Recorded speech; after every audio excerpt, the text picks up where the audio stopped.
اور مفتی اکمل صاحب کی ایک اور کلپ آج کل بڑا عام ہوا ہے, لوگ مجھے بھیجتے رہتے ہیں, میں چاہ رہا ہوں اس کو بھی میں اس کے ساتھ ہی ایڈریس کر دوں.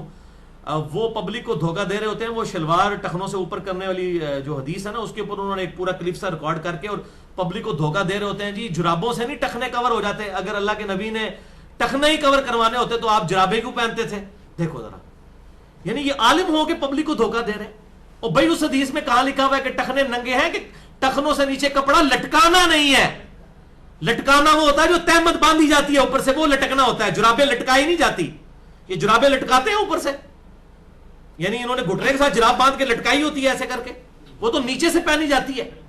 ٹخنے ننگے کرنا مقصد نہیں ہے, مقصد یہ ہے کہ ٹخنوں سے نیچے کپڑا لٹکنا نہیں چاہیے. یہ تکبر کی علامت ہے. سنن نبی داؤد کے اندر حدیث موجود ہے کہ آپ صلی اللہ علیہ وسلم نے فرمایا کہ کپڑے کا ٹخنوں سے نیچے لٹکانا ہی تکبر ہے. یہ آپ کی ڈیفینیشن ہے خود تکبر کی. اور وہ کہتے ہیں جی, وہ یہ کہتے ہیں جی ٹخنے ننگے کرو نماز کے لیے, وہ کہتے ہیں جی کرنے چاہیے, لیکن اگر کوئی نہیں بھی کرتا ہے تو وہ کپڑا اگر فولڈ کر لے گا تو وہ بڑا گناہ ہے. بھئی کپڑا فولڈ کرنا بھی منع ہے. صحیح بخاری کے اندر آپ صلی اللہ علیہ وسلم نے فرمایا کپڑوں کو سمیٹنے سے منع فرمایا, کف صوف سے اس کو کپڑوں کو الٹا کرنے سے منع کیا ہے. یہاں سے بھی نہیں فولڈ کر سکتے, نیچے سے بھی نہیں فولڈ کر سکتے. یعنی شلوار ہی ہم تو ہمارا تو اپنا جو ہے وہ ہزار بند ہی اتنی ہوتی ہے کہ وہ ٹخنوں سے اوپر ہوتی ہے, ٹھیک ہے, تو وہ اوپر ہی ہونی چاہیے. لیکن ایز اے لاسٹ ریزارٹ کبھی کوئی شخص جس کے پاس ایسی صورتحال ہے کہ اس کے ٹخنوں سے نیچے ہے, پینٹ ہے, اور اب یا شلوار ٹخنوں سے نیچے ہے اور اس نے چھوٹی نہیں سلوائی, اب نماز کے لیے ہے تو کم از کم اس حالت میں اس کو ضرور اوپر کرے. اور وہ کراہتن ظاہر ہے اس بیچارے کو کرنا پڑے گا, کیونکہ سنن نبی داؤد میں یہ صحیح حدیث ہے کہ جس کا کپڑا ٹخنوں سے نیچے ہو اللہ تعالیٰ اس کی نماز قبول نہیں کرتا. یہ حدیث ہے سنن نبی داؤد کے اندر صحیح سند کے ساتھ. شیخ البانی نے اسے ضعیف کہا, وہ ان کی اجتہادی غلطی ہے. جس راوی کے اوپر وہ جرح کرتے ہیں کہ یہ مجہول ہے, ان نون راوی ہے, یہ یاد رکھیے گا جب بھی کوئی محدث جرح کرے نا کسی راوی کے بارے میں کہ یہ جناب مجہول راوی ہے, تو یہ جرح اس وقت تک رہتی ہے جب تک کہ اس کی توثیق ثابت نہ ہو جائے. تو شیخ زبیر لیزئی رحمہ اللہ تعالیٰ, اللہ تعالیٰ کی کروڑوں رحمتیں ہوں, انہوں نے 3-4 محدثین سے اس مجہول راوی کی توثیق ثابت کی ہے کہ مجہول ان نون نہیں ہے, یہ محدثین کے ہاں نون راوی ہے. لہذا شیخ البانی کا وہ فتویٰ بالکل غلط ہے اس حدیث کے بارے میں. وہ حدیث بالکل ٹھیک ہے. مشکات المصابیح میں بھی آپ کو نماز والے چیپٹر میں حدیث مل جائے گی کہ آپ صلی اللہ علیہ وسلم نے فرمایا جس کا کپڑا ٹخنوں سے نیچے ہو اللہ تعالیٰ اس کی نماز قبول نہیں کرتا.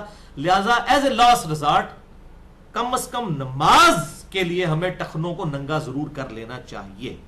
لیکن یہ ایز اے لاسٹ ریزارٹ ہے, میں اس کی ترغیب نہیں دلا رہا, ایز اے لاسٹ ریزارٹ ہے.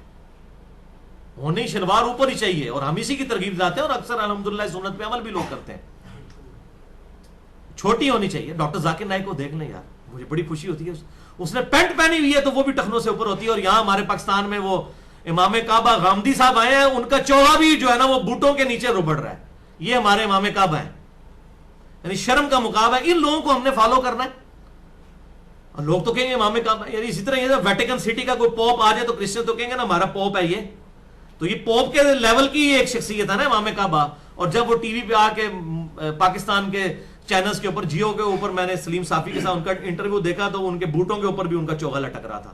اور ڈاکٹر ذاکر نائک, اور یہ نہ کہیے گا وہ بیٹھنے کی وجہ سے لٹک رہا تھا, بیٹھی ہوئی حالت میں اوپر ہو جاتی ہے شلوار جب آپ کرسی پہ بیٹھے ہوتے ہیں, اور مزید اوپر ہو جاتی ہے. اور ڈاکٹر ذاکر نائک کو دیکھیں کبھی وہ صوفے پہ بیٹھے ہوتے ہیں تو ان کی آدھی پنڈلی تک پینٹ پہنچ جاتی ہے. یار ڈاکٹر ذاکر نائک کی ٹائی تو ساروں کو چبھتی ہے, حالانکہ اس میں بھی کوئی شرعی مسئلہ نہیں ہے, وہ کوئی سلیب کا نشان نہیں. اگر یہ سلیب کا نشان ہوتا نا تو وہ ویٹیکن سٹی کے پوپ نے بھی یہ ٹائی لٹکائی ہوئی ہوتی. یہ کوئی سلیب کا نشان نہیں ہے, یہ تو سارے ریلیجن کے لوگ پہنتے ہیں. یہ ایک ڈریس ہے جس طرح واسکٹ پہنتے ہیں, یا یہ مولوی جو ہے زرق برق قسم کے کرتے جو پہن رہے ہیں, 10 رنگوں کی قمیضیں ہیں اور پتہ نہیں اوپر بھی چوغے پہنے ہوتے ہیں. یہ کون سی سنتیں ہیں جو ان لوگوں نے اڈاپٹ کی ہوئی ہیں؟ عجیب بھڑکیلے لباس. اور بخاری اور مسلم کی متفق علیہ حدیث ہے, ان عورتوں پر لعنت جو مردوں کی شکل اختیار کریں, ان مردوں پہ لعنت جو عورتوں کیسا لباس اور اس طرح کی وضع قطع کریں. اور یہ آج میں نعت خانوں کے لباس دیکھتا ہوں تو شرم آتی. یقین کریں یہ تو نئی نو بیاتا دلہن بھی اس قسم کے لباس نہیں پہن سکتی جو جس قسم کے انہوں نے لباس پہنے ہوئے ہوتے ہیں. یہ کون سی اسلام کی خدمت ہو رہی ہے؟ تو امام کعبہ کا بھی یہی حال ہے. وہ میں نے دیکھا, مجھے بڑا دکھ ہوا, میں نے کہا یار یہ لوگ کیا کر رہے ہیں, کس طرف جا رہے ہیں. اور پھر وہ حدیث صحیح بخاری سے ایک لے آتے ہیں جی, وہ حضرت ابوبکر صدیق رضی اللہ تعالیٰ عنہ کا تہمت نیچے لٹک جاتا تھا. انہوں نے کہا اللہ کے محبوب صلی اللہ علیہ وسلم میرا تہمت نیچے لٹک جاتا ہے, تو آپ صلی اللہ علیہ وسلم فرمایا کہ ابوبکر خیر ہے, تم تکبر کے طور پہ تو ایسا نہیں کرتے. استغفر اللہ اتوب الیہ. اتنا جھوٹ باندھتے ہیں. وہ حدیث پوری پڑھیں, وہ اس طرح نہیں ہے. انہوں نے کہا یا رسول اللہ صلی اللہ علیہ وسلم میرا پیٹ بڑا ہوا ہے, میری تہمت